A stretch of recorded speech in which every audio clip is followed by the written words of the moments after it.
Remember that time you drank the movies? Today, we are talking about themed bars. Bogus Cantina is a Star Wars themed bar, lounge, speakeasy, canteen, local space watering hole. all of the above things. I don't really know what the difference is. Located in Galaxy's Edge in Hollywood Studios. I guess in a lounge, you sit back and you luxuriate. In a bar, I think you are supposed to be uncomfortable. Bogus Cantina is a total blast. It's a big, small bar. In the interest of immersion, they made the bar so small that it is impossible to get into. Like, it is so hard. Prior to the closure, they would fit as many people in Oga's as they could. It really felt like you were in like a dive bar or a college bar, and like you're in this cool space bar, and like DJ Rex would play certain songs and everybody would chant, and then there were some that the bartenders would like clap along with, or like things would happen, and it really felt like, oh my gosh, what an immersive environment this is. It's not for everybody, right? If you're not really into like the loud noises and a lot of songs and sights and sounds and kind of this cacophony, probably not for you. It's a little bit like Jersey Shore in space. It doesn't really feel like that anymore, because while it's great to get your own table space, it's great to not be quite so close to other people. The antics are gone a little bit, and that's what I liked about it. It certainly wasn't the $17 mediocre drinks that I liked about it. Because you are on Batu, because you are in space, there are some very strange drinks. And of course, I had to order the Fuzzy Tauntaun, Which is like an orange and vodka drink, and it has Buzzfoot. I heard that it had numbing, tingling, Pop Rocks-like capabilities on my lips and mouth. Everyone wants to have numb lips, I assume. I cannot stand it. I can't stand it. I thought that there was something wrong with my mouth. I mean this in the best way. It sort of reminds you of going to the dentist. Am I at the dentist? Did I leave space and go to the dentist? What's going on? That's what the Fuzzy Tauntaun is like. Yeah, Fuzzy Tauntaun does it every time. Terrible. Right, so foods. We're gonna call this food. We're okay.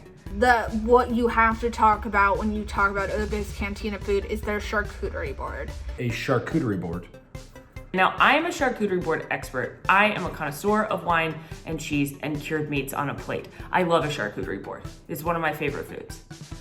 What is happening in space?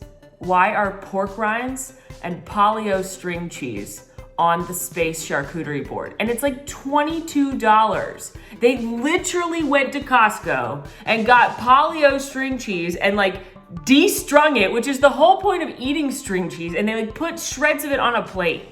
Not worth getting, if you ask me. Okay, here's the deal. If you're like me and you're a big Star Wars fan and have been a lifelong Star Wars fan, I think you'll kick yourself if you don't go to Oga's Cantina. If you are not a Star Wars fan, but enjoy really immersive ambiance, yeah, I think you should go.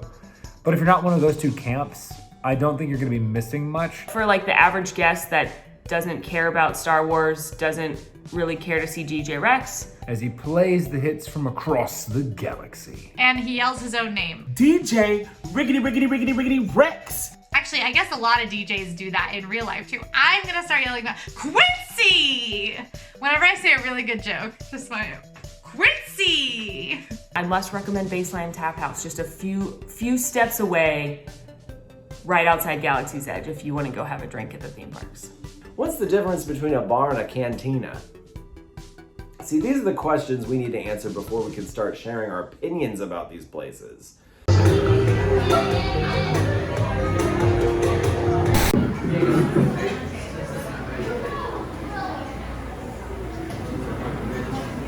Well, Hogshead is a bar, Three Broomsticks is a restaurant. They're connected to each other, and they're located in the Hogsmeade side of Disney's, not Disney's.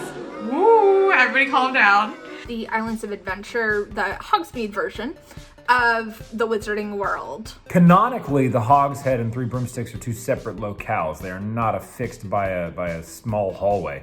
because they make that very clear in book 5 when they're establishing Dumbledore's army and they went somewhere to meet. And you may remember that Albus Dumbledore's brother, Aberforth Dumbledore, is the owner and bartender at the Hogshead. I've done it again, and I've started talking about Harry Potter to a very, very niche level. The atmosphere, you have basically just stepped into the world of Harry Potter, just like any other part of the wizarding world. I think it is beautiful. I really, really enjoy it. It is magical. It is distinctly created and crafted for that setting.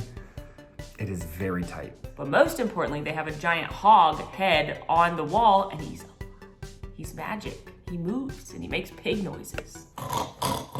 That thing is nasty looking, okay? First off, I'm sure there are code violations for that hog's head being in there, okay? Just as I don't think that pigs should go into space, I don't think they should be put on walls. It's dripping, it looks wet, it looks all snotty and gross. Who wants to see a hog's head in a place where you're trying to eat? Hogshead that moves. Creepy, mortifying, but cool. You walk in there and you're like, yeah, I'm there. This is exactly what I saw. This is exactly what I imagined. I am here and I am ready to party with my fish and chips. Three Broomsticks is a quick service restaurant where you can order, sit down, and eat English fare, if you will. Well, when you talk about British food, delicious, yes. Adventurous, wild, crazy is not. Those aren't adjectives you're going to use. What I like to get is the fish and chips, because it's delicious fish and chips. I would say rivals the ones in Epcot, and maybe be a little better than the one at Epcot, because it comes with house-made tartar sauce, as much malt vinegar as you want, and a lemon wedge to squeeze on there. Typically, if I've been running around from rope drop to midday or later in the afternoon, I'll get the Great Feast, and that's just a lot of food on a plate that you sit down, consume, and then move into like the I need a nap category. You can get things like a shepherd's pie. You can get like beef pasties. It's very heavy food that you can get here. It's good. Just don't ride any sort of thrill attractions post Great Feast. That will be a great mess that you will have on the front of your shirt. And then Hogshead is absolutely hands down a must visit for me. I go hard for the exclusive beers, and there are of course exclusive beers to the Wizarding World of Harry Potter. One you can only get in the Hogshead, and it's called the Hogshead Brew, and it's a delicious darker beer that I normally would never buy, because again, if you tell me that's an exclusive beer, I don't care what it is, I'm gonna buy it. And it was very, very delicious. But then when I went to Universal Hollywood, they have something on their menu called the Hogshead Bite, which is their version of a snake bite, which is Strongbow and the Hogshead Brew put together. And it was amazing. Here I am drinking it. If you'd like to try a beverage, I personally recommend the Deathly Hallows. You can't call it the Deathly Hallows, and if you try to order it as the Deathly Hallows, they will not make it for you. But what it is, it's a layering of Guinness Strongbow and then the Hogshead specialty beer, which is made specifically for the Wizarding World of Harry Potter. Really, really tasty. And Also, hot tip, buy a shot of fire whiskey, buy yourself a butterbeer. That sounds good, and I will be trying that. They will go together like Fred and George before book 7. To be quite honest with you, if you're gonna go to the Wizarding World, you have to stop and see how the locals eat in Hogsmeade. So even if you just go through and get a butterbeer or an ale, I feel like it's worth the journey. So yes. If you do care about Harry Potter, I very much encourage you to go to the Three Broomsticks or go get a drink at the Hogshead. if you are not a fan of tight spaces, I'd say avoid it. And I mean that with it, I'm just trying to be real. That's what I would advise. The food is great, the drinks are great. If you want to pop in and pop out, it's worth poking your head in to look. You have to go here. You will freak out. I love it for people that have that connection to the book series and the movie series because, hello, it's your place. I get it. I wish I had a place like that. I used to. It was called Epcot Center, and they destroyed it. Butterbeer, butterbeer's going in here.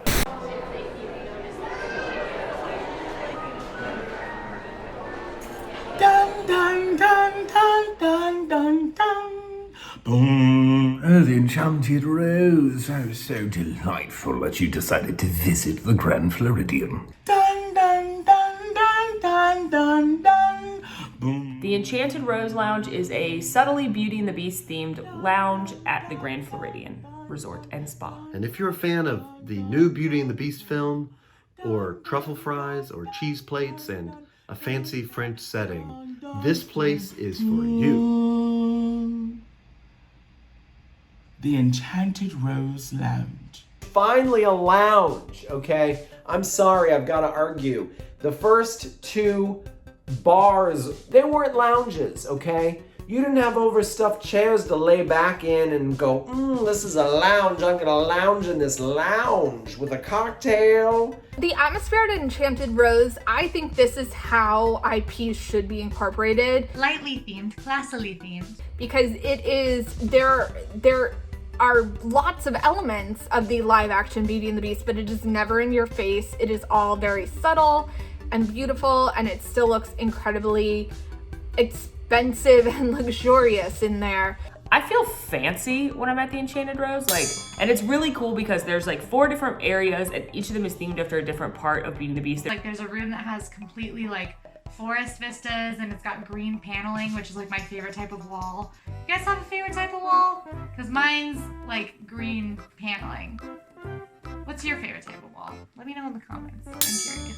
And it also has not only seating at the bar, which is absolutely gorgeous, and there's a beautiful chandelier that's it's inspired by Belle's iconic yellow dress. You walk in there and it feels really elegant, and you definitely don't want a whole bunch of kids running around this place because there's a lot of expensive stuff to knock over.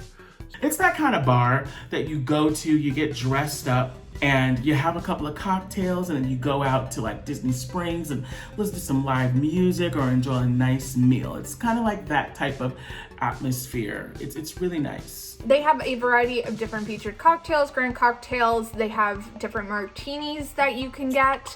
I personally got the mojito from there, which I am a mojito fan. They haven't brought this back since the closure, but they do these 2 cocktails called Love and Envy, and they're actually made tableside, and your server will tell you a story either about Beast and Belle or Gaston as they make them, and each of the ingredients has something to do with the story. So it'll be Gaston had a dash of bitterness, and they'll put bitters in it, and they make these cocktails right in front of you, and they're really, really fun. If I'm gonna be at a fancy place drinking fancy drinks, I'm gonna have to get truffle fries, because they're like fries, but elevated with money and truffles. The food is so good. I got the sliders, the prime rib sliders. So good at Enchanted Rose because they use the Citrico's kitchen. My personal favorite things, they have truffle fries, which are incredible. Personally, I've gotten the truffle fries, and they were absolutely delicious. They come in a pretty hefty portion that's easy to share with 2 people, and they are incredibly delicious. I know from the reviews section of AllEars.net that Meisner's Lounge had a very, very heavy-duty fan base. People loved Meisner's Lounge, and it was really hard for them when they closed it and reopened as Enchanted Rose Lounge. I did love Meisner's.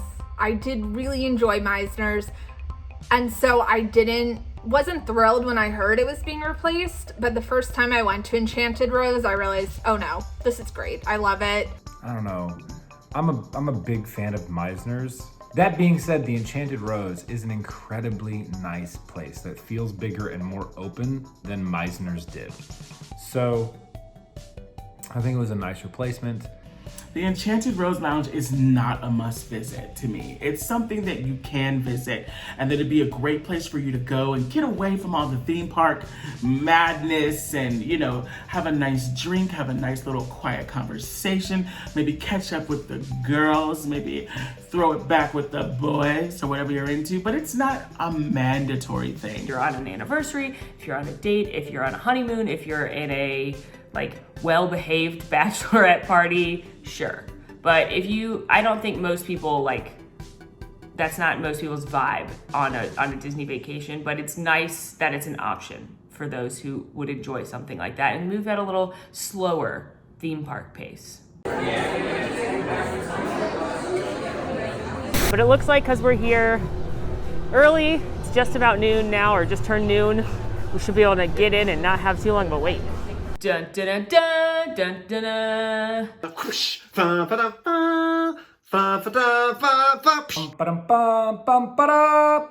Jock Lindsay's Hangar Bar is located in Disney Springs. It is an Indiana Jones themed bar. But it's really like aeronautical international discovery flight stuff museum bar. I actually, the first time that I went with, I believe I went with Molly and Quincy. I love Jock Lindsay's Hangar Bar. I'll go there any day of the week. You invite me to Jock Lindsay's Hangar Bar? The answer is going to be yes, I'm coming. I'm on my way. Here I am. I'm already there. I'm at Jock Lindsay's Hangar Bar right now. Did you know that I actually film all of my RCTs from Jock Lindsay's Hangar Bar? I live there.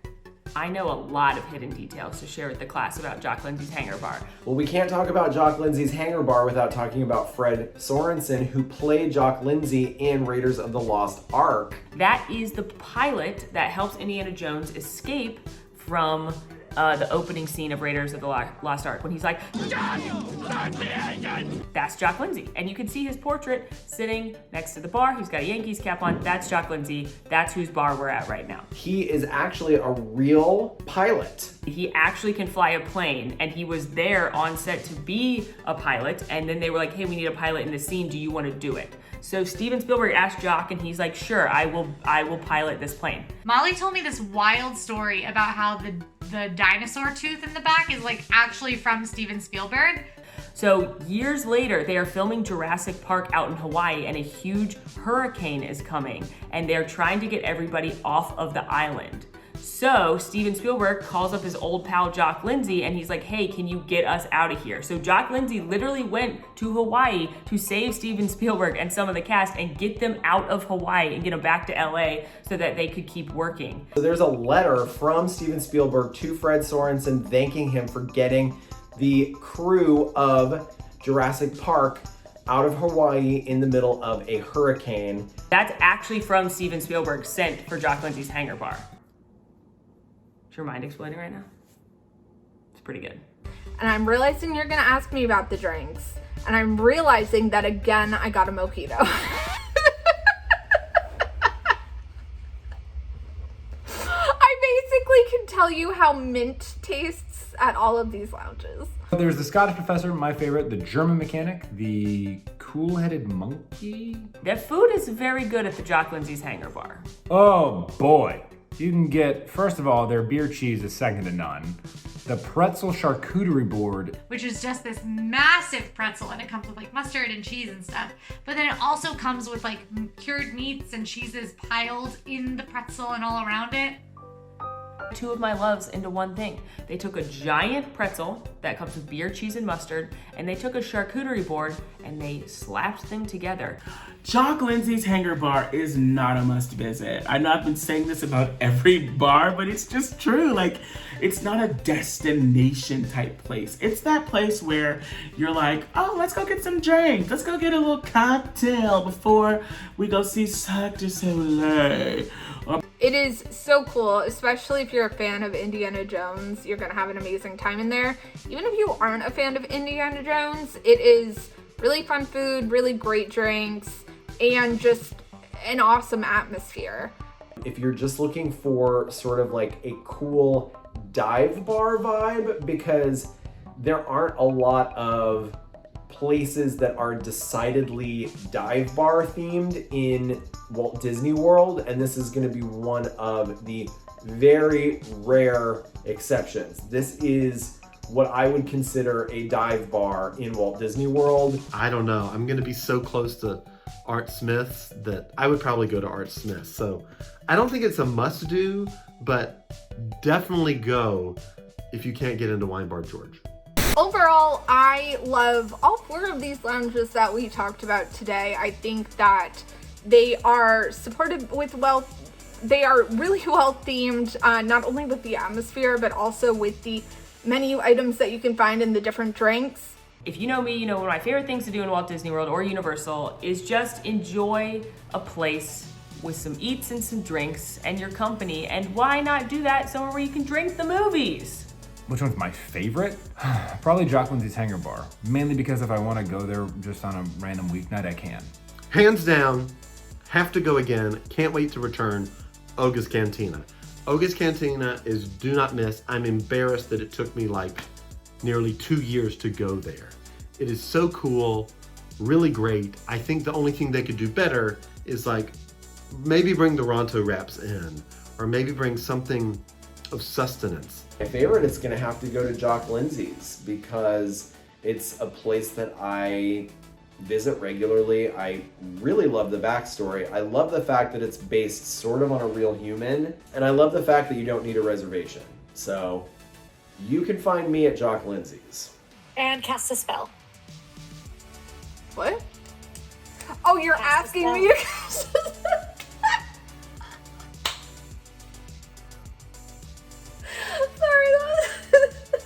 What did you That think? was one of those moments where I'm like, what is she saying?